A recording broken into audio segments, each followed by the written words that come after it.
carboxylic acids. And then they are the highest priority. Carboxylic acid is the highest priority.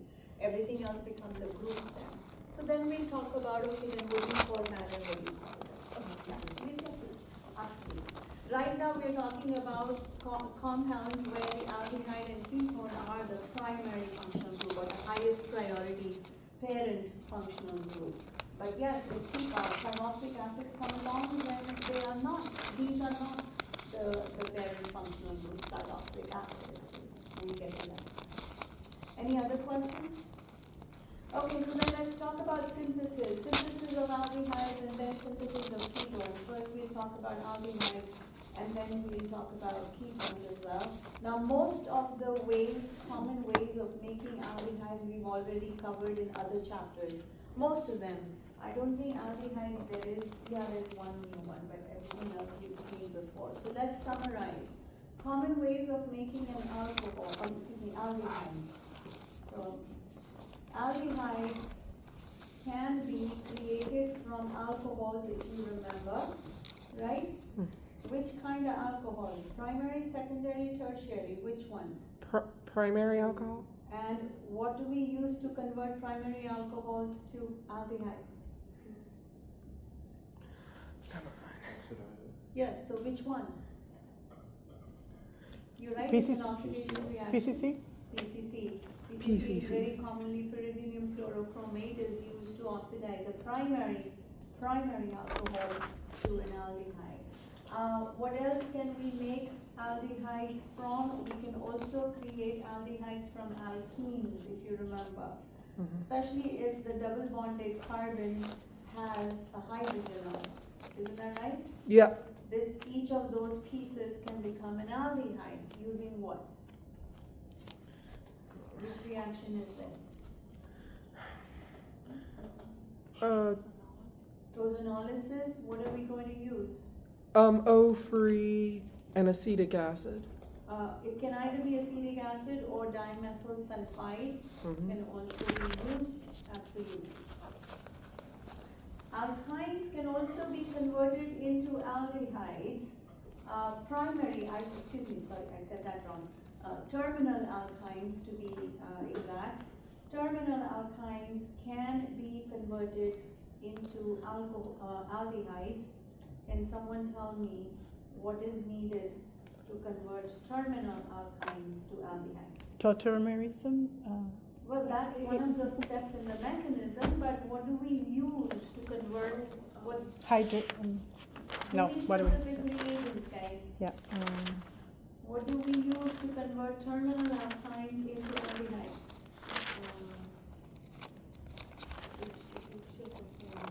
Is it Markovnikovs or anti-Markovnikovs? Anti-Markovnik. So then H2SO4 water, HCSO4 can't work because that is Markovnikovs hydration. So what do we do here? Either B2H6 or BH3. BH3 or a dimer. And second step, hydrogen peroxide with a base. This is anti-Markovnikov hydration followed by ketoenol tautomerism in presence of a base. If you were to write the mechanism, that's how it goes on, right? You guys remember us doing this? Okay, Yes. cool. So these we already know. There is a new way, we are not looking into the mechanism of that though, but there is a new way also of creating an aldehyde, and this is through a reduction reaction. We will look at it later. Should I do it now or should I wait for it? I don't know if your book does it now or your book does it later. I don't, to be honest, remember.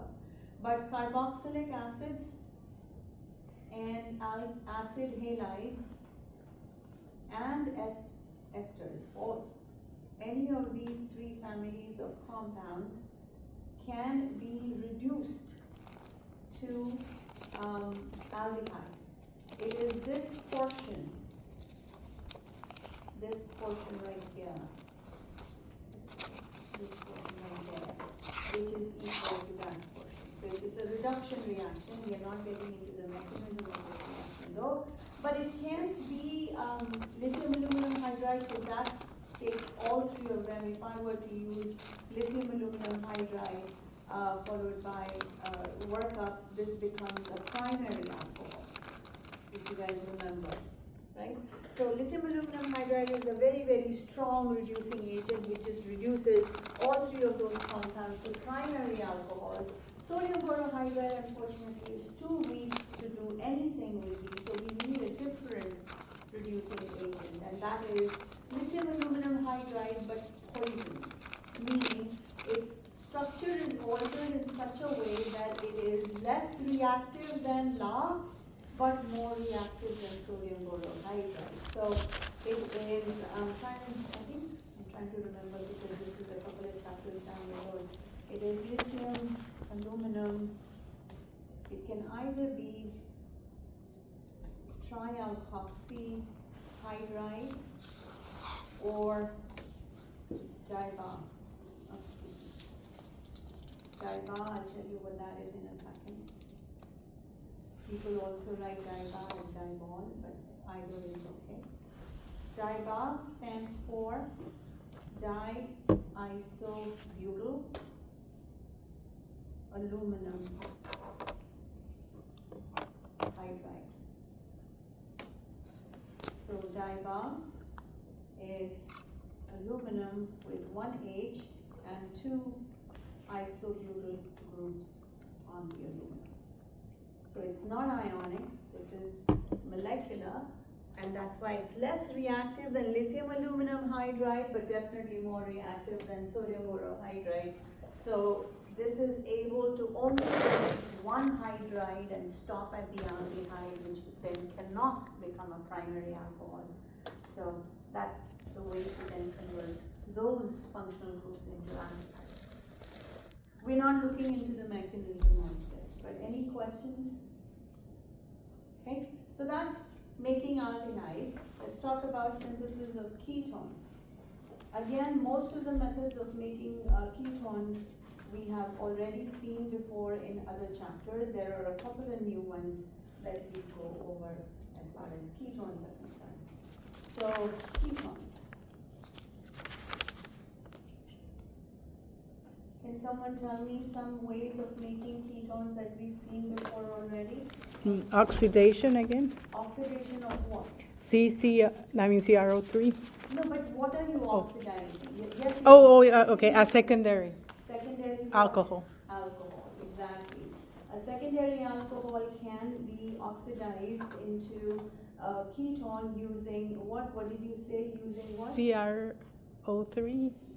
So Jones reagent CrO3 in acetone or otherwise or sulfuric acid. What else? Or what else can we use?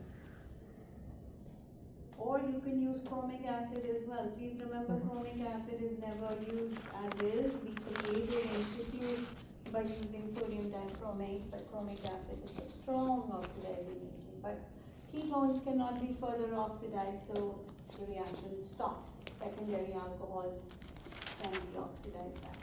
What else can be converted into a ketone? Anybody? That you've seen already. How about ozonolysis?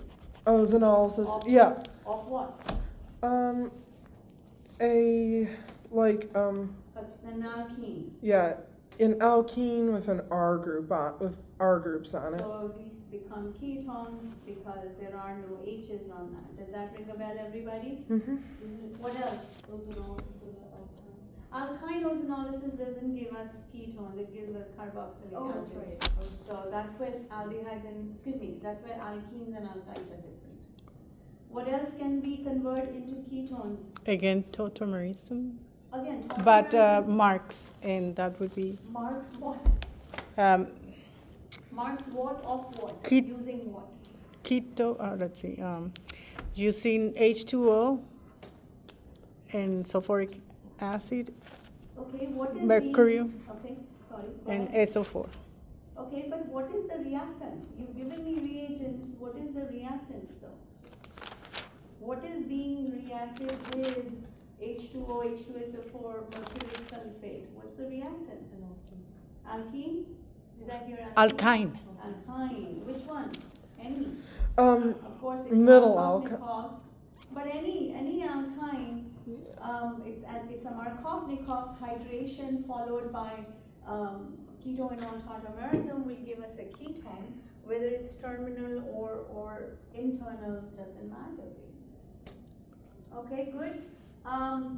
There's one more method of making a ketone that we've seen actually just last week. Making a ketone. last week. This is week 3, we did it on week 1 and 2. Acyl.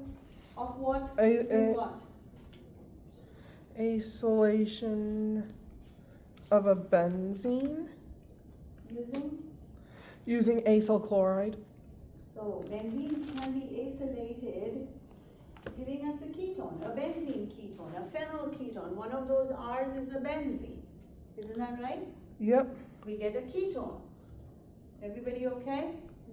Okay, so these methods we already know. There are 2 methods we'll talk about that are new for making a ketone. One of them is from an aldehyde, and the other is from a carboxylic acid.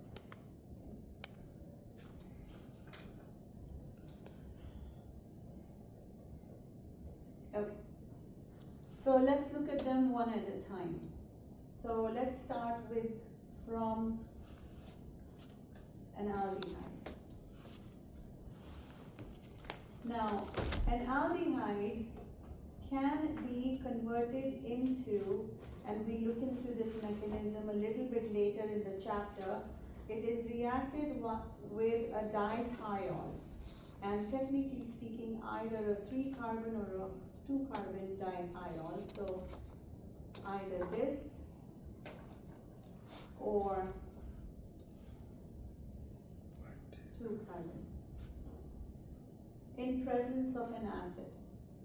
Acid is a catalyst, and it creates, and we look into that mechanism down the road in this chapter, but for FYI, it converts this into a cyclic dithiene, as it's called, but yeah, depending on how many carbons you used, you'll either get a 6-membered or a 5-membered ring. This is a dithiene. But it has to be a 5 or a 6-membered ring. I drew this really bad. Can I please draw this better? I feel like I've drawn this really bad. Let me try that again. Much better.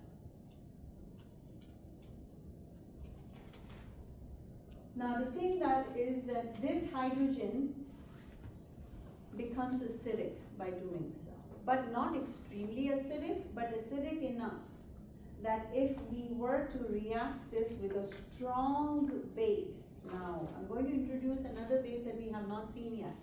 This is a new one. Can someone please tell me, butane, just regular butane, an alkane, are alkanes acidic? Are they, how strong of an acid is an alkane? Not too strong? They're the weakest acids. The pKa's are the highest. Alkane, generally speaking, the pKa's of alkanes is around 50.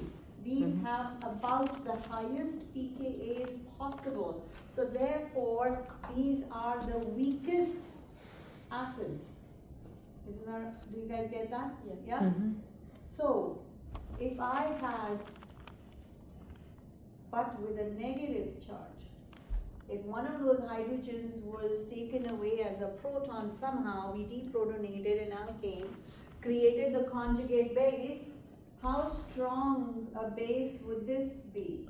Strong base. A very, very, very strong base. That's why Grignards cannot come in presence of anything protic, because they have R minus in them. Isn't that right? Yep. You guys remember that?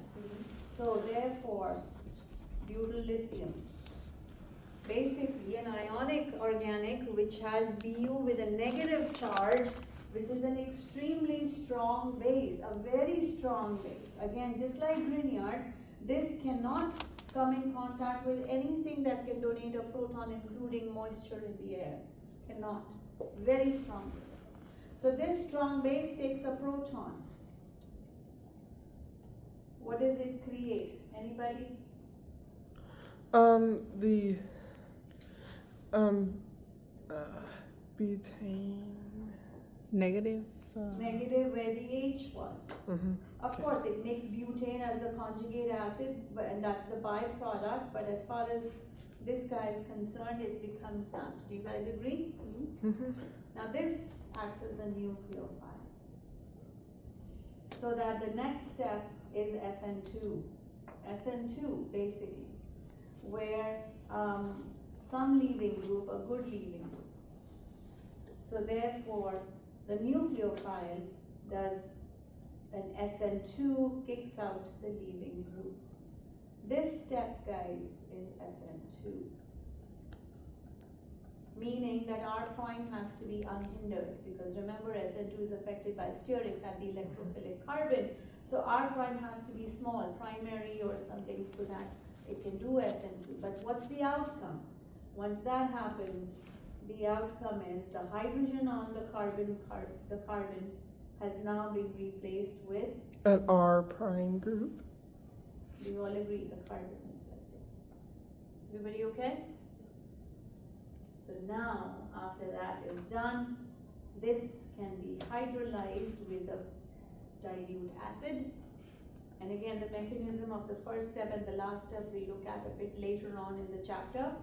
But basically, this portion is taken away, hydrolyzed away, and this portion becomes the original dithiol that we took. So notice the two H's of the water and the oxygen of the water ends up here. Becomes a ketone. Oh. The mechanism of the first step and the last step, we will look at those mechanisms down the road in this chapter, not just there yet. But the point is, through a step-by-step process, we are able to convert an aldehyde into a ketone, where this portion, effectively, this is removed and replaced by R prime, which comes from right there. Everybody okay? So let's look at a couple of examples and get a hang of it a little bit, and then we'll go to the other method. So for example,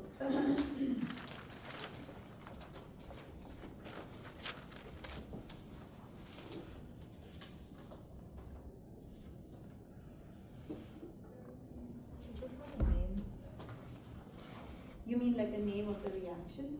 Is that no, not really. Sorry, wrong. I didn't mean to do that. Don't want to do that.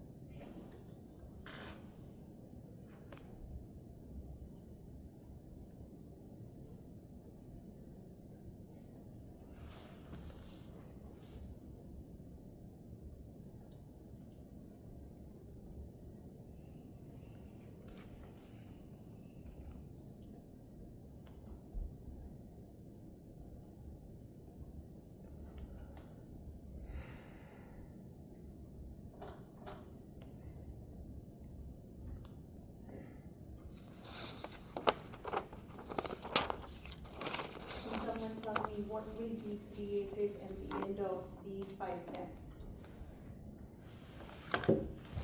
Okay. What's happening in the first step? It's getting brominated. Okay, where? You gotta be more specific, please. Where? Tertiary position. Good.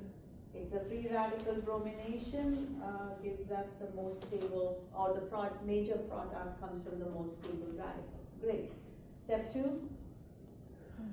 In Alkene. elimination. But again, be more specific. It's anti-Markov, no, Hoffman product. Hoffman. Marx is for adding.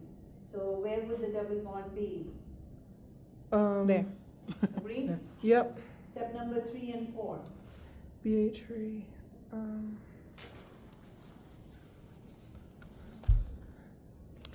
That would be a an anti-Marx alcohol. Anti-Markovnikov's hydration giving us an alcohol, anti-Marx alcohol, where would that be? Primary or tertiary or secondary? Primary position. Agreed? Everybody Mhm. okay? And then step number 5, what's that doing? oxidation, which Oxidation of a primary alcohol, what is that going to create? aldehyde. Mild oxidizing agent. This is a mild oxidizing agent. So- If I used a strong oxidizing agent, that would become a carboxylic acid. But you're right, absolutely. This becomes an aldehyde. Do you all agree? Everybody? Yep. Okay. So then to that, we are doing the following. So first step.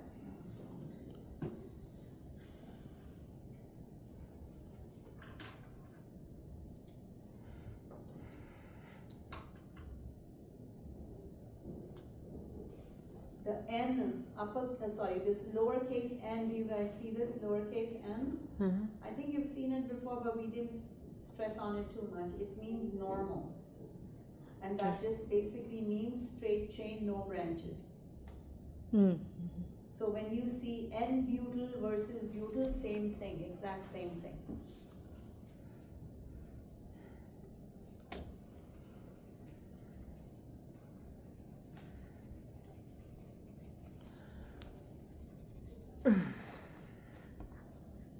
What will be the outcome?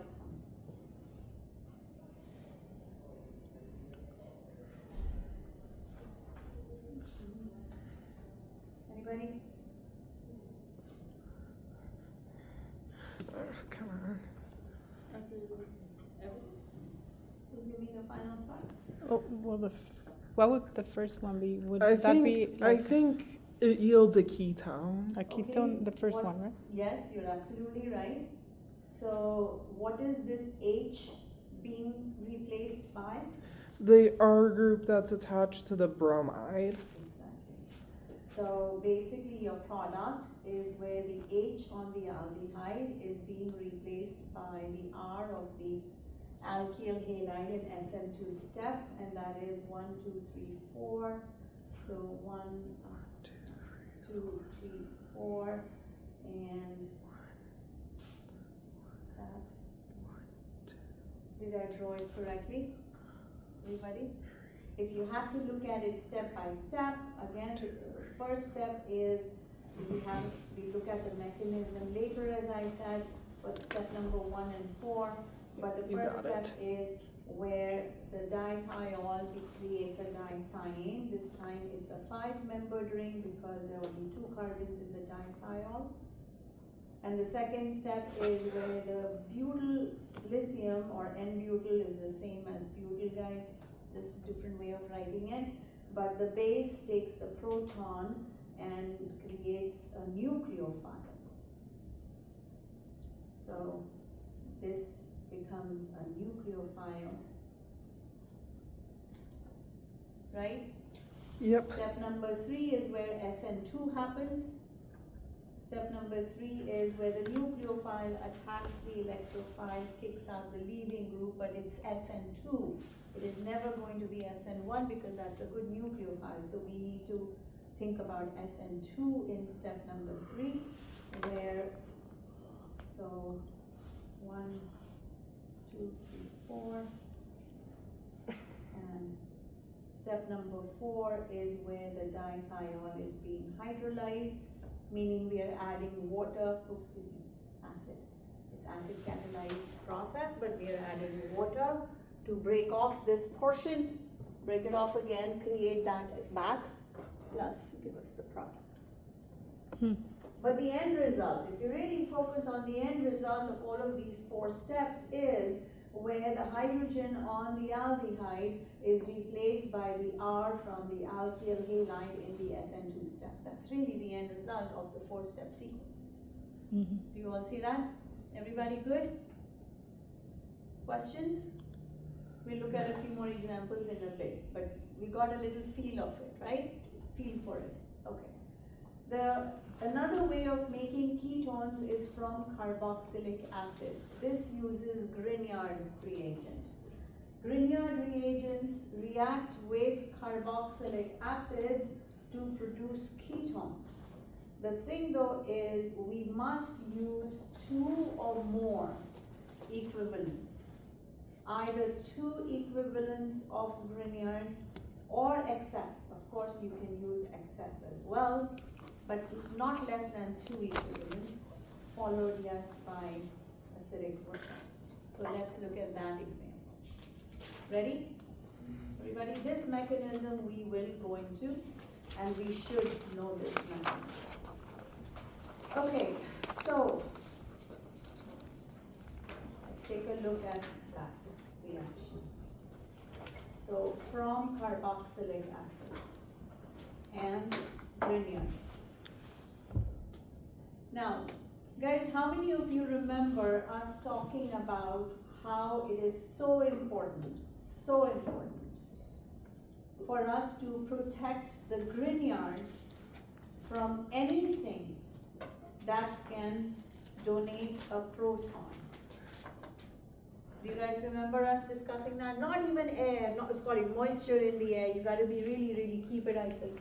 Do you remember that? Yes. Because why is that? Yeah, because the R is a very strong base. R minus. R minus is a very strong base and will take a proton. Exactly. Yet, we've put it with a carboxylic acid. Isn't that right? Mm-hmm. We've now put the Grignard next to carboxylic acid. So what's the first thing you will expect to happen? Louder? What's the first thing you would expect to happen? You have a strong base with an acid. The R will take. Sorry. R will take a proton That's from the it. Acid-base carboxylic acid. reactions, if possible, are way faster than anything else. There's a strong base, there's an acid. The first thing that will happen is deprotonation. You can't help it. You guys good? Mm-hmm. What does that create? When that happens, what's produced? A ketone. Not a ketone. It's a carboxylate. A carboxylate. It has just lost a proton. And of course, R prime becomes an alkane, and of course, magnesium will go wherever negative is. Magnesium halide will go there. X, sorry, I didn't have a PR. Do you guys agree? Everybody okay? Because that's positive. Yes? Everybody okay? That's your first equivalent of the Grignard, used as a base. That's why we need a second equivalent of it. Because it is the second equivalent of the Grignard that now acts as a nucleophile, because there are no more protons. The protons are already gone, so it's the second equivalent of the Grignard that comes in and reacts as a nucleophile in a way that you have seen before. What will that create? Addition of the R group. An alkoxide. Not really. Oh. Not really an alkoxide, because there are 2 O minuses. Okay. But I think that what you were thinking was along the lines of O minus. Isn't that right? Agreed? Mm-hmm. Now, does this have a good leaving group? Does this intermediate with 2 negative charges, by the way, we don't see those too often. If you've noticed, I've said before actually a while ago that, we don't want to put 2 negatives on it or 2 positives on it, but yet here we go, we have an intermediate with 2 negative charges. Does it have a good leaving group? Can one of those negative charges fall back and kick out something else? What does your gut say? Is R Yes. minus, okay, let's pause, don't be in a rush please, think about this. If minus fell down, with me? Mm-hmm. Kicked out one of the R's, whichever ones, what does R become? Negative. R minus. Is R minus a good leaving group? Is R minus a good leaving group? Why not? Why is R minus not a good leaving group? Guys, we've done this. Why is R minus Have you ever seen any of our reactions where we are kicking out R minus or we No. are kicking out H minus? Why not? Think it'll react again. No, not because of that. Why not? What's a good leaving group? What's the definition of a good leaving group? Something that can. Let's go back to last quarter. Oh, What's a OH. good leaving Oh. group? SN1, SN2, what's a good leaving group? Did we ever Brahma. pick out R minus or did we ever No. pick out H minus? Why not? Didn't have something that could. Because it's gotta be. What's a good leaving group? What's the definition of a good leaving group? OH2, Oh, no, something that can. What's a, okay, let's phrase it a little differently though. What's a good leaving group? OTS. Okay, why is it OTS a good leaving group? Why is BR a good leaving group? Why is H2O good leaving group? Why is NH3? Why? Cation? I don't know. No? No, SN2 doesn't go under carbocations. So let's phrase it differently. What's a good leaving group? No, we've done this. No, we've done this last quarter. We've actually defined it. We've actually worked on it. What's a good leaving group? A good leaving group is A bad say, base. A A bad. good leaving group is a bad base. a bad A base. poor base is a good leaving group. That's why Br minus is a good leaving group because Br minus is not a good base. A That's good why water is a good leaving group because Opposite. water is a weak base. Blah blah blah blah blah. Agreed? So from now on, remember what's a good leaving group? Bad A base. bad Poor base. bad base, weak base, however you say it. So coming back, can R minus be a good base? No, wrong question. No, it's a strong. Can R minus be a good leaving group? No. Why not? Strong base. It's a strong base, very strong base. That's why we never kicked out R minuses. Can I kick out H minus? Can H minus be a good base? Good leaving group. No. Same reason. It's a strong base. Very bad leaving groups because they are very strong bases. Very strong bases. So the question comes again, guys. If you look at this intermediate, is there a leaving group to be kicked out? OH, there's no OH though. There's O minus. So that'll become O2 minus. And even though H is No. not a We good. can't just make things up. Let's Um, look at what's no. there. Then critically think about it and analyze it. Sorry, what were you saying, Carter? I don't think it has any good It leaving. has no good leaving groups. Stops right there. Step number 1 finishes there. You guys with me? Mm-hmm. That's step number 1. Step number 2, now we are taking this intermediate and we are adding dilute acid to it. That's step number 2, right? What is dilute acid going to do? Chlorinate? Good. And which one? Both of them. Both? Exactly. There's no difference between them. So becomes a what? This A- is called, a- sorry, what were you going to say? A dial? Yes, but it's a geminal. It's a special diol. Once again, we will explore this a lot in this chapter. Geminal diols, once again, a biochemically very relevant species in biochem, in a biochemical system. See, this is where organic chemistry and biochemistry, there are several places where we separate ways because biochem is mostly aqueous, right? Biological systems are mostly aqueous. Us organic chemists don't want aqueous. So there are certain things that are going to be different from that point of view. So this is one of the things. When you look at sugars and all, they exist in this kind of format, as you'll see later on, but as an O-chemist, it's like, oh, those are not stable at all. So, in an chemical perspective, especially when you have an acidic system, which we do, right, because we just added acid, this is not stable. It will not exist for a very long amount of time. This is called a hydrate, not an inorganic hydrate that you probably talked about in Gen Chem and stuff. That's a completely different thing. This is an organic hydrate. So in an aqueous environment, in a acidic or basic aqueous environment, hydrates are in equilibrium with their keto form. If the hydrate were to lose water, notice I'm just circling H2O. If a hydrate were to lose water, what would it become? An oxide? Not quite. I mean, neutral. Again, charges have to be balanced. I removed H2O, I have neutral, then whatever is created should also be neutral. So what will this become? And it's elimination. Elimination always creates a pi bond. Okay, so Ketone, it becomes a ketone. ketone.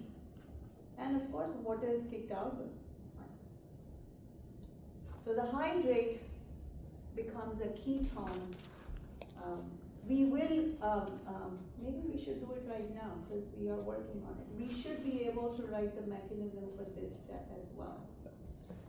But maybe we look at it a little bit later because we're going to spend a lot of time on hydrates and acetals and all, so we can get back to it. But the point is, yes, we create a hydrate. The hydrate is not very stable in the acidic environment, so it becomes a ketone, gives out water. But what's the end result? Please, step 1 started with carboxylic acid and 2 equivalents of Grignard, at least. You can have more. And step number 2, we protonated, got a hydrate, which easily creates into a ketone. Sounds okay, everybody? Mm-hmm. Yes? Let's try this then. Let's try an example and we look at a few more.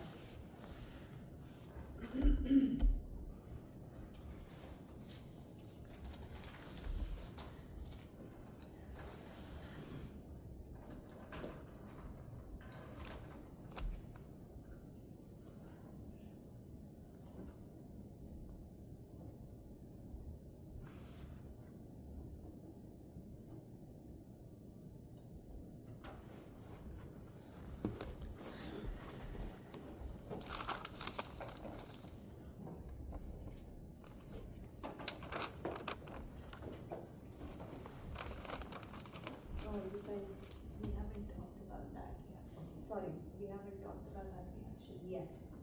So maybe not fair for me to do that. Not yet. Okay, sorry about that. Okay.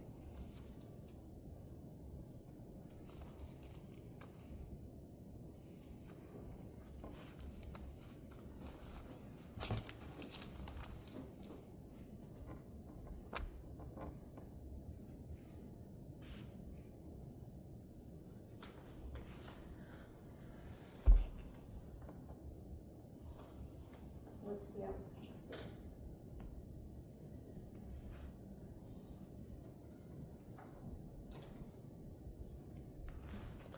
Outcome. First analysis.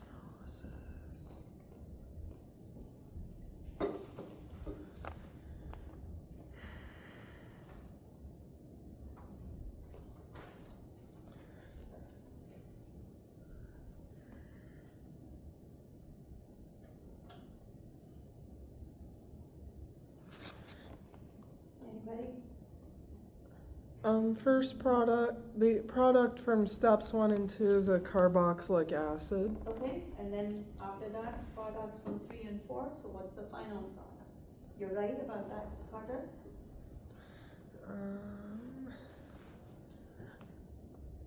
Would be, 1, 2. a ketone with a propyl and phenyl. We do know how to name, not propyl, oh, I see why you said propyl. We do know how to name them.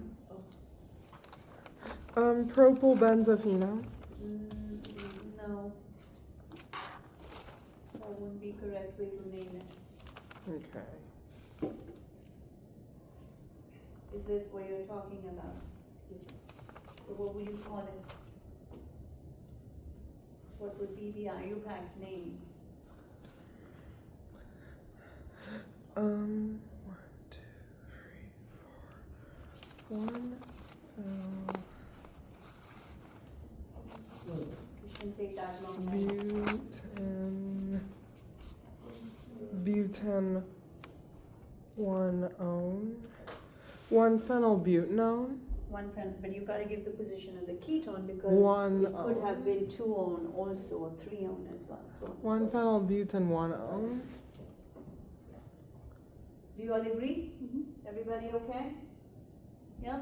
So carboxylic acids can also be converted into ketones by reacting with Grignard reagents, at least minimum of 2 equivalents or more. Okay, let's try a few more. So.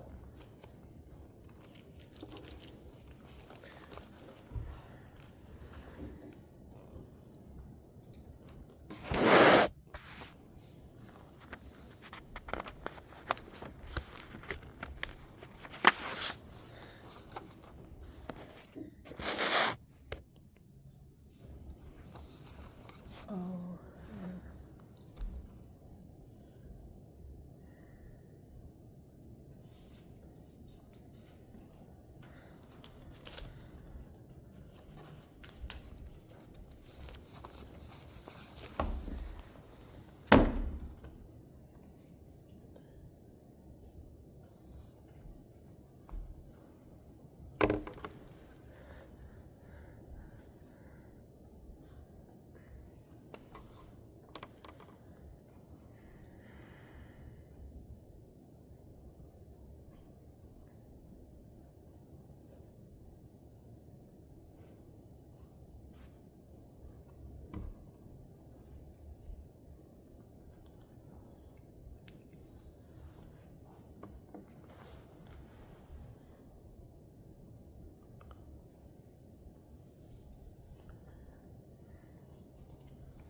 Please go ahead, let's do these quickly.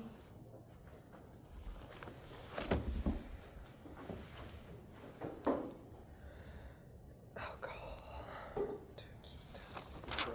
Uh-huh. Is it just Grignard? No, we didn't add any R's. Oh. Grignard adds an Right. R, right? There's no change in number of carbons. PCC? PCC, sure, I can take PCC, because PCC has alcohols and make a ketone? I forget what it's called, but NaCl. Chromic, dichromate? Na2Cr2O7, but then make sure this is with sulfuric acid, otherwise it won't, because it needs to make chromic, oops, what? I'm not even, I don't know what's going on. Maybe, can you touch it? It just needs to. Oh no. That's crazy. That's why I like board. Oh. Okay, it's just, what? The arrow at the top. It's not letting me scroll. Maybe reload the page. Then No. I didn't save it. No, go to the top. Okay, maybe I'll save it, close it and start again. Is that what you're saying? Could you, Oh, okay, this one's holding. the very arrow at the top. Yeah, I tried that, but, okay, Oh. now, fine. Coming back though. But yeah, you must use it with, I'm not touching it. Okay. I'm not touching it. Oh God. Maybe it's possessed.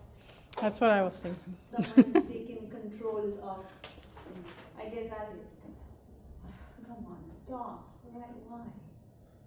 But the point is, yes, you need chromic acid, which means you should use sulfuric acid with the sodium dichromate to make the chromic acid, which is the, no, don't, stop. I'm just gonna save this and reload it, if that's okay with everybody. Okay? Sorry about that. Okay, keep going, you guys have it probably written down, right? So why don't you guys keep going while I put it out.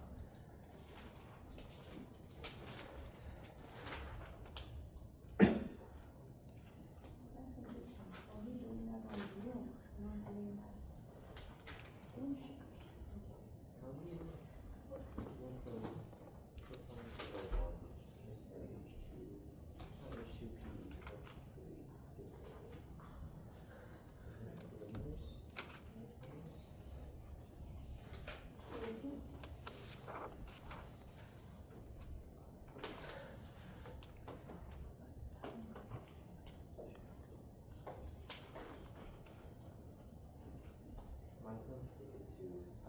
Aldehyde to ketone. We use a diphile. Count your carbons, please. One of the things to always do when you solve problems like this is, did we add any carbons? Did we take away any carbons? Because all of that goes into the strategy. Did the number of carbons change from the reactant to the product? No. If the answer is no, then you got to think about reagents that don't change the number of carbons. But if the answer is yes, then you got to think about, okay, how do I change the number of carbons? So that's all in the strategy. Anybody? What? I did, Yes. for the first two steps, I did ozanolysis with O3Me2S. Are you talking about this one? The second one? Did we change any carbons? No, we didn't. No. Carbons is the same. Which one are we talking about? This one? Yes. Did we change number of carbons? See, ozonolysis breaks off a molecule into two, which means you should lose some carbons. Yeah. We didn't change any carbons here. We 5, 6, 7, 5, 6, 7. What's the difference? If you count your atoms, let's just count atoms, guys. What's the chemical formula for this guy? Anybody quickly? C. Let's do this quick. This is C, Gen Chem. This is 1, 2, 140 3, stuff. 4, What's the 5, chemical formula? 6, 7. C7. H. H. It's 1, an 2, alkyne. 3, What 4, should be H for 7 5. carbons? C7H6. C7. Okay. C. Oh, but there's also a ring. IHD of 3.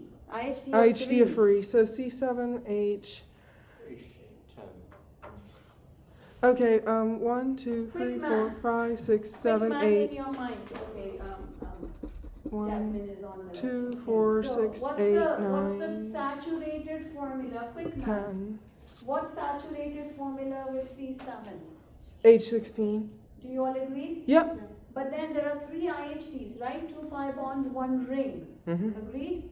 So how many hydrogens should we take away? 6. So what does that leave us with? C7H10. Done. I just counted my hydrogens. That's okay, and you can count too, but again, to understand this concept. Good. What is the chemical formula for the product? 2, 4, 6. So you're right, this is C7H10. What's the chemical formula of the product? 1, 2, 3, 4, 5, 6, 7. C7H. C7, 2, 4, 6, 8, 9, 12. C7H12O. So what's the difference? You added 2 more What's the hydrogen. difference? 2 hydrogens and an oxygen. What do we call that? Water. We did a hydration reaction. We added water. That's all we did. Nothing else. Do you guys see that? We did a hydration reaction. We added water. Okay. Did you add it in Markovnikov manner or anti-Markovnikov? Markovnikov. So then what would you use for Markovnikov hydration of an alkyne? What's the reagent? H2SO4, H2O, HgSO4. There you go. What about the bottom one? Again, if you do a quick math, BH3 and H2O2. because we did anti-Markovnikov hydration, if you compare the atoms. Agreed? But then I added this next step to the aldehyde. So we are now converting that aldehyde into a ketone. H is replaced by Louder, 2. please. Is it just adding a Grignard? Ethyl Grignard? Okay, actually there are a couple of different 2 ways that you can do it. Okay, so which Grignard would you want to use if you want to go Grignard route? Ethyl? Okay, and then what? And H3O. Okay, then what? Is that it? Because aldehydes with Grignards don't give you ketones, they give you alcohols. React it with a base. Why do you want to deprotonate? Process, guys, it's all about processing, and I don't see a lot of that happening right now. Can we just, Sorry, what? Go ahead, can I just what? there's no name for the reaction, but Yeah. just do the one that. The we other just one? did, the- Yeah, exactly, Yeah. so there are 2 possible ways of doing it, but let's finish this one first, because it's there. So, if I react with ethyl magnesium halide and do hydration, hydrolysis, what will I get? Wouldn't that give, is that, yeah, you can. Wouldn't that give you OA alcohol with an ethyl, isn't that right? Yeah. How am I going to convert it into a ketone? How am I going to go there? Guys, a secondary alcohol. Come on, guys, we can do this. Oxidize it. Using what? We just did it a while ago. I mean, PCC. Okay, you want to use PCC? Sure, we can use PCC. Or, so you'll have to oxidize it. Or do the strong oxidizing agent, either way. Or, that's one way of doing so. Is there another way of converting that aldehyde into a ketone we just saw? Yes. So let's start with that. I don't know what it's called, but There's no, yeah, you're right. But so what would be step number 1? adding the Dithiol. the dithiol, yes. that's what it's Make called. sure when you're adding the dithiol, it's one that actually has either 3 carbons or 2 carbons, because we want to make a 5 or a 6 member ring. So this has to be one that has either 3 carbons or 2 carbons in presence of an acid catalyst. Then butyl lithium. Butyllithium. Then Um, And then. ethyl bromide. ethyl bromide, because you're bringing in an ethyl group, and then H3O4. hydrolysis in presence of an acid catalyst. Absolutely, you can use either of those 2 methods. Sounds okay? Yeah? Okay, cool. Next one.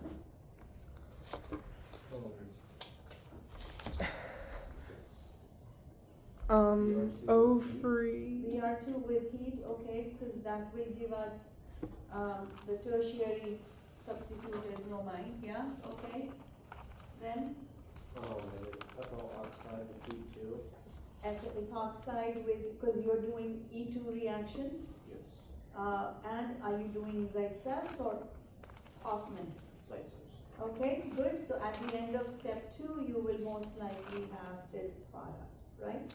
Yep. Is that what you're thinking? The ozenolysis. And then do ozenolysis, because then that will, ozonolize the double bond and break it into those 2 pieces. Does that sound okay, everybody? Yeah. Okay, cool, next one.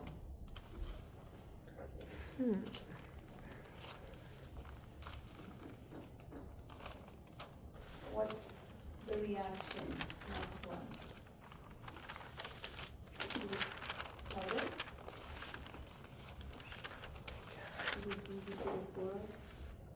Say that louder, then I can hear that. Acetyl we did. Although not acetyl Isolation. here, but acid chloride. It's acetyl is specifically for CH3, right? But I think what you're saying is Friedel-Crafts acylation with that R. Am I right? Is that what you were thinking? Yes. Okay, so chloride or bromide, but then you need the appropriate Lewis acid catalyst. Does everybody agree? Oh, there's only one step there. Okay, and then what's the outcome of step number 2? Getting rid of the C double bond. Say that one more time? Get rid of the C double, it So reduces it the. reduces the C double bond O into CH2. Everybody okay? Next one. What's the outcome of step number 1?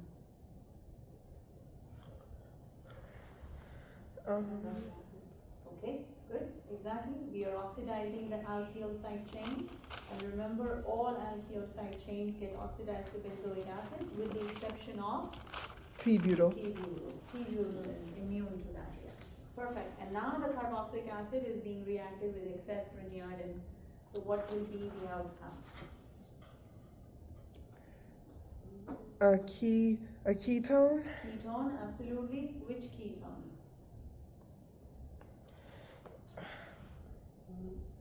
So that portion is adding to what? This portion. 1, 2, 3. 1, 2. It's replacing the OH. That's it. Of course, mechanism, we will write a mechanism of this again, but does that sound okay, everybody? Last one.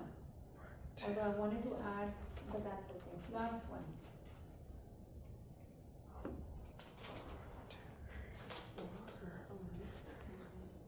HBr. Would just be First one yields a tertiary bromide. Okay, keep going. Give me the final product.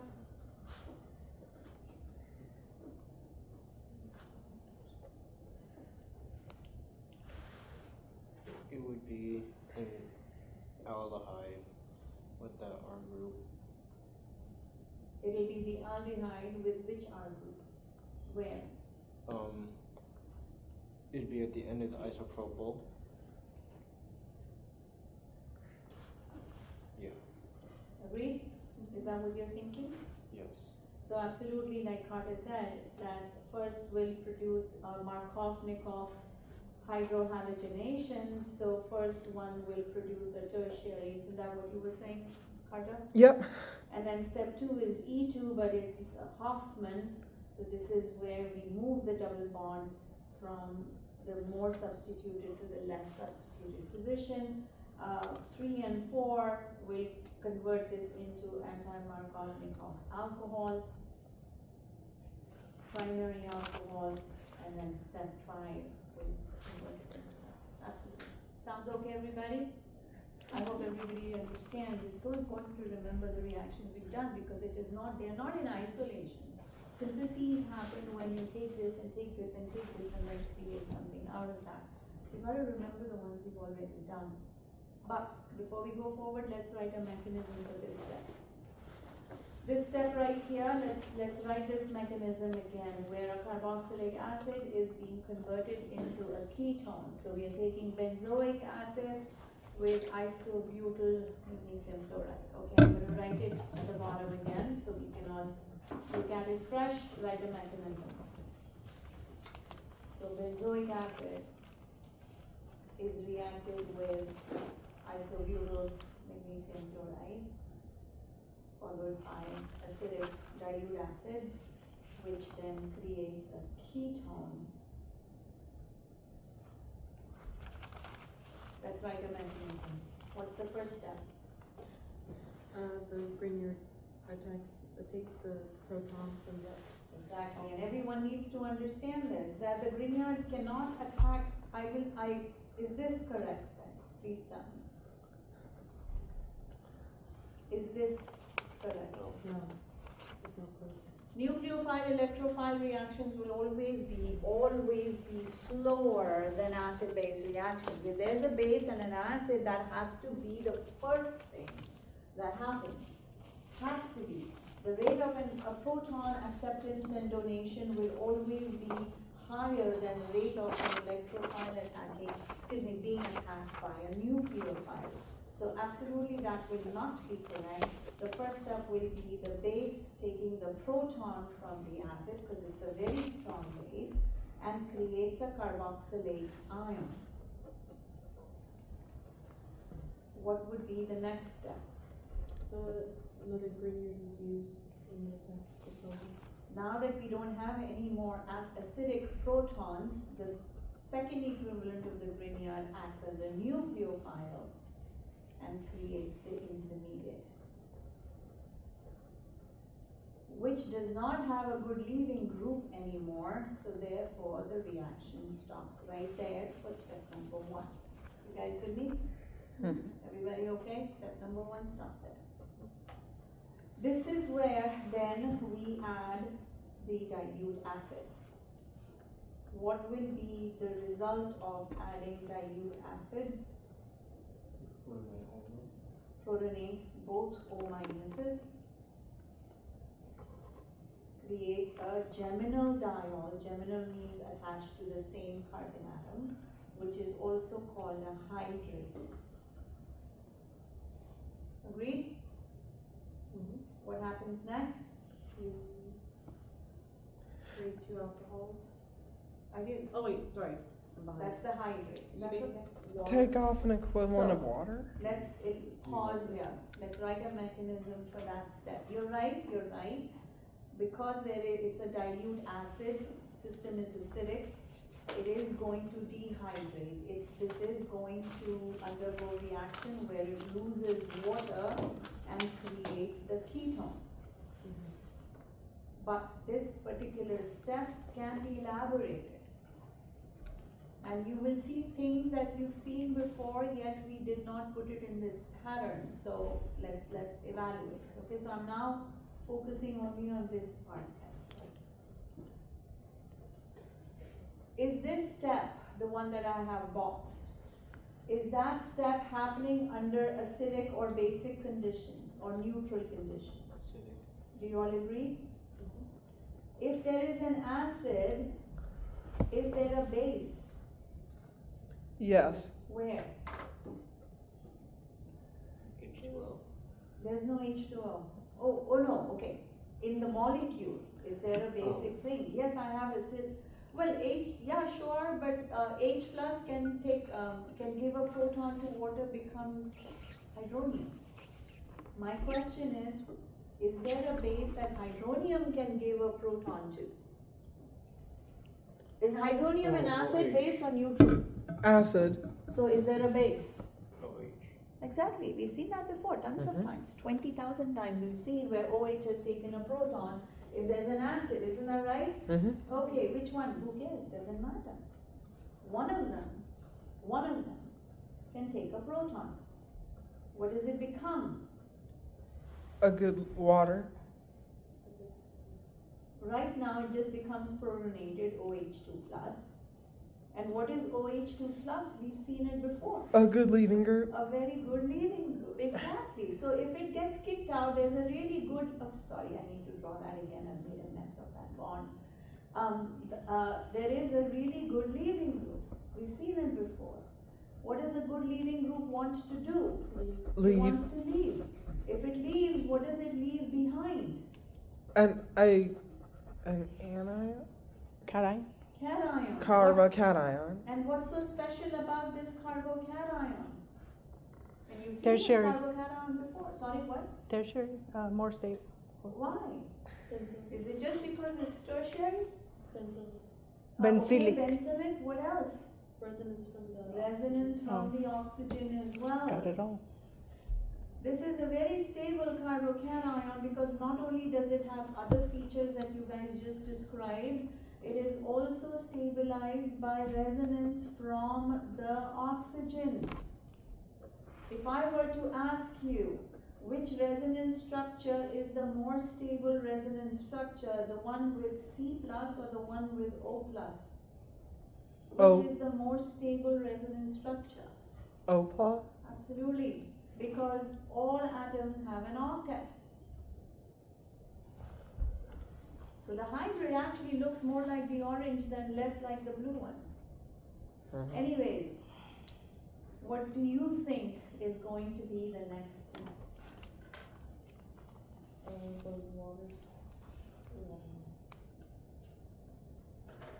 What does the orange structure look like?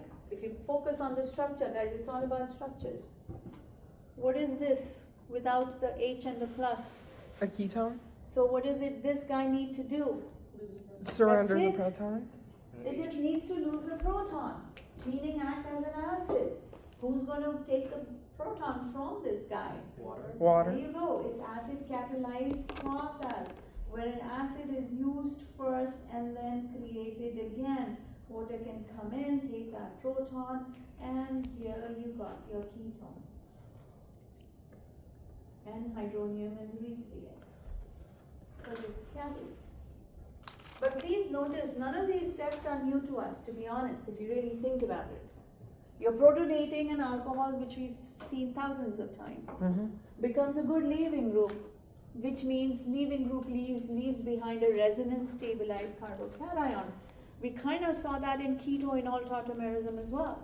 Same step actually, which then deprotonates, gives us the product. So if you had to write the whole mechanism, you would have to combine all of these together. Make sense, everyone? You want to do this one more time or you got it? One more time. One more time, please. So this time we'll write the whole mechanism. From the top, every step, single step we're going to write, and I need you guys to tell me, prompt me. So, and we've got to go faster. Okay, so let's see. Give me a second.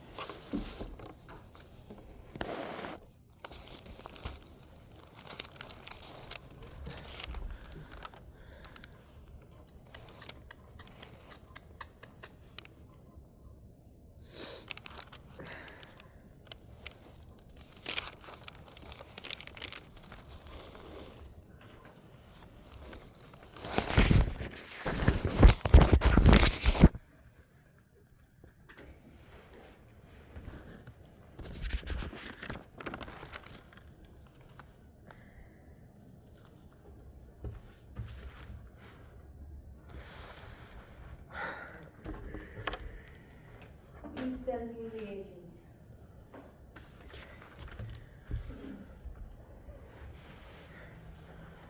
Reagents.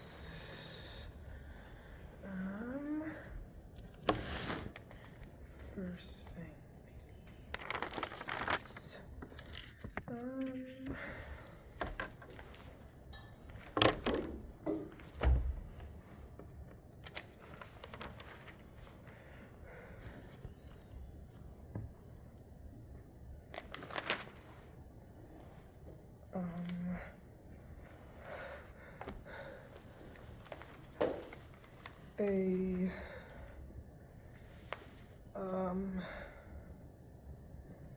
Come on. Think about this. Think.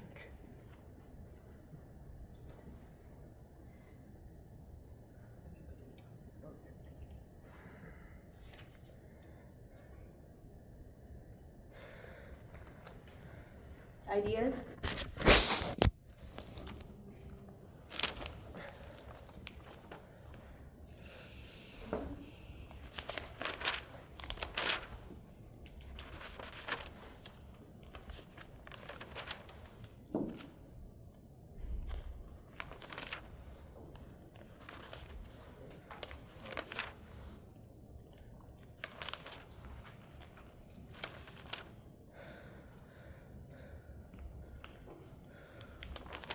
Alkene.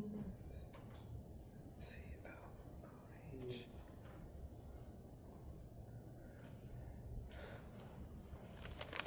Ideas, guys? Do BH3 or H2O2 Why? Oh, so you're doing an anti-Markovnikov hydration Yes. of the double bond, and okay, what after that?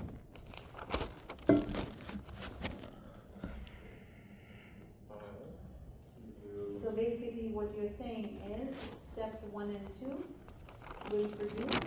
What will that produce? This guy. A minor alcohol. Primary. A primary. Okay, and then what? H2SO4. Uh-uh.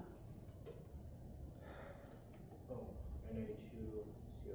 You need a strong oxidizing agent to convert a primary alcohol into a carboxylic acid. And absolutely one of those is using sodium dichromate with sulfuric acid, because remember, primary alcohols can go through 2 stages of oxidation. One stage takes it to aldehyde, but the second stage goes all the way to carboxylic acid. So a strong oxidizing agent cannot stop in the middle, it goes through the 2 steps. Does that ring a bell, everybody? If we use PCC, which is a mild oxidizer, which stops at aldehyde, but a strong one can't for a primary, it goes all the way to carboxylic acid. Okay, good, yes. And then what about the second arrow? Like when you're using, benzene. Not benzene. No, benzene. So, did you say? Benzene. How many new carbons? So count your carbons, count your 1, carbons. 2, 3. So this portion is right here. I wrote down. Oh, that's okay. So basically, what would be the Grignard then? PHCH2, CH2, and GBR. Everybody agree? But please don't forget to say 2 equivalents or more, because with less than 2 equivalents, this is not going to work. So excess, you can either have excess or you can have 2 of those. Absolutely. And step number 2? Good. Hydronium. Okay. Sounds okay, everybody? Should we write this mechanism or you got it? Got it? Must be able to write this mechanism, guys, the entire process. Since we have only 5 minutes remaining and I really can't do anything new in 5 minutes, why don't we write this mechanism one more time together, so that at least we are using that time to its fullest advantage. So Okay. what will be the first step? Did you do the whole thing or just the last step? Just the last step, the Grignard part. The Grignard, Grin. takes the proton from The Grignard takes the proton, because the Grignard is a very strong base, so the Grignard is going to, first thing is take this acidic proton, create a carboxylate ion. Good, okay, next step. the Grignard's gonna react again. The Grignard is going to react again, but this time react as a nucleophile. Not a base, nucleophile attacks the electrophile and creates the intermediate. Everybody okay? Next step.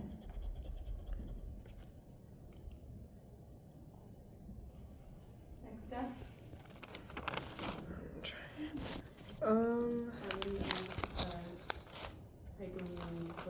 This is where we do the acidic workup, which basically protonates both O minuses and makes a geminal diol. Next step.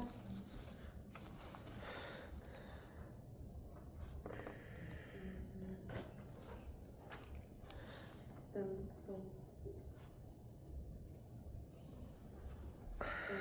The geminal diol is going to get protonated. Exactly. The geminal diol, one of the OHs, is going to get protonated and become, by doing so, will become a good leaving group.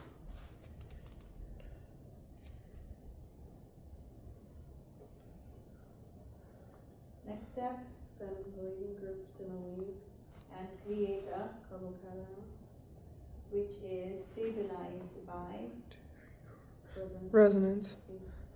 and the resonance structure Creates a ketone with the oxygen has a pair contact. resonance.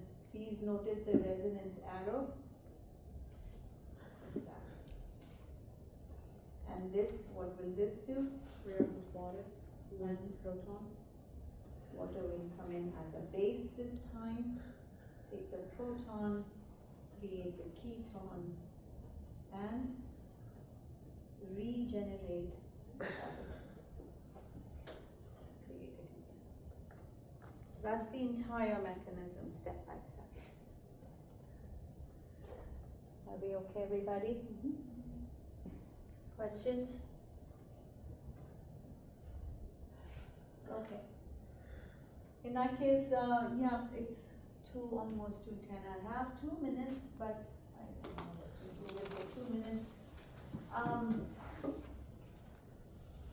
Okay, so let's stop here. Wednesday we'll start looking at reactions of aldehydes and ketones, and we'll write lots and lots of mechanisms, by the way, lots of mechanisms in this chapter, but they are very, very similar to each other. Kind of the thought process what we are just going through here, very, very similar mechanisms every single time. So that's going to be our goal for Wednesday. Let's see how far we can take this on Wednesday. Let's see. Questions? Guys, again, you've heard me say this 20,000 times now. You got to write. You got to write over and over again, because that's when you start seeing patterns. Oh, yep, I see that. Yep, I see that. So please write mechanisms over and over again. Get a scratch paper, get a whiteboard, get something and just write. You're watching a movie, but here you're writing. Get it to that level where you don't have to think about what the next step should be, because you can directly see it because you've seen it 1,000 times before. Get it to that point. Okay, cool. Then I'll see you guys. Oh, no, tomorrow's lab. Yeah. Not exam. That's next week. Thank you. Yes, okay. Cool. Then I'll see you in lab tomorrow. I think all of you are only, everybody needs to just do spectroscopy tomorrow, right? Yeah. So bring a book or something to read while you're waiting for an MR. But as I said, everybody needs to be done quickly. Nobody should be there sitting for 20 minutes to do one NMR. That's not okay. I will ask you to get off and then let others do it. So watch the videos. Come prepared. You know the commands, ZG, control F2, PP or ID or whatever it is. Done, out of there. Sounds okay, everybody? Everybody should know by now how to make the sample. Whether it's solid or liquid, who cares? Everybody should know how much. We've talked about this so many times. How much sample should there be in the tube and how to make the sample given what your product looks like. So everyone needs to come prepared and know exactly what you need to do. Samira? Yes?